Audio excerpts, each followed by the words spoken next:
Sa Good Vibes, nagahatag sang kalingawan sa mga netizens ang iyang vlog angot sa mga pamatasan sang kabataan sadto kag subong. Pero nakahibalo bala kamo nga antes pa man nagsikat ang vlogger nga si Kalinti. Siya man na nagtrabaho sa edad nga 15 anyos sa isa ka department store. Aton siya kilalahon sa report ni Nico Delfin. Langga, Jacob! Ma! Jacob, dali di ana. Tawag mo kay Kupirmi, magampang mo gani mo. Ay, Meet Jacob, Adam Nerpiol, ang vlogger-entrepreneur sa Bacolod nga mas kilala nga si Kalinti. Si Jacob isa lang sa mga karakter sa mga vlog ni Adam nga nagapakita sang kinalain sa pamatasan sa mga kabataan sadto ikumparar subong. Get me some water. Nauhaw si mama. Na hinahimo ko na sila because nagkakakita ko mga kabataan sa buong they're turning into that. No, amo na sila, they don't know things nga mas importante bla sila ara na sila permi sa telepono. And hindi sila kabalo magubla sa balay, hindi sila kabalo magsakay sa jeep. Tapos sila wala nabalaan. And for me, at that age, duga compare ka balay, can't help it. Nga sa edad ko yung nga mo, nagsakay go brand ako yung sa lupwes. Istorya ni Adam, 15 anyos pa lang siya sa magsugod trabaho sa department store. I have to admit nga hindi kami muna ka mag-granon sa una or wala kami isang kwarta bala to finance ng mga gusto namon.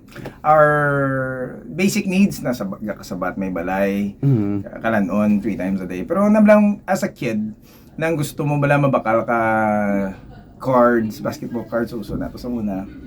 Mga sapatos nga gusto mo.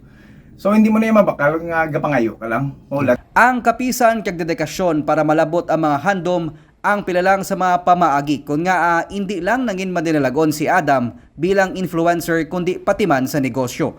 2017 sa ginsuguran niya ang pag-vlog upod man siya mga utod agod ma-promote ang ginbuksan nga fitness gym sa Dubai. Sa pagiging PT, I started with nothing with 0 clients and I have to work my way up para makakuna. It lasted for 2 years nga pangita ko sa client na no one nga nagpalapit sa ako. Especially abroad. Especially abroad. I don't. And I realized nga instead of giving up, nag-assess ko sa self-worth.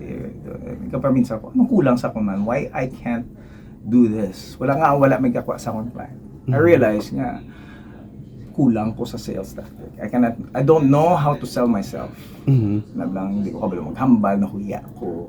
It's because maybe culture taman nga as Filipinos nga do uya-uya tabla. Subong at honestly hindi na kuya ka, I don't have any space for personal training clients. Kaya mga clients ko, it's been with me in the last 7-8 years and never left me.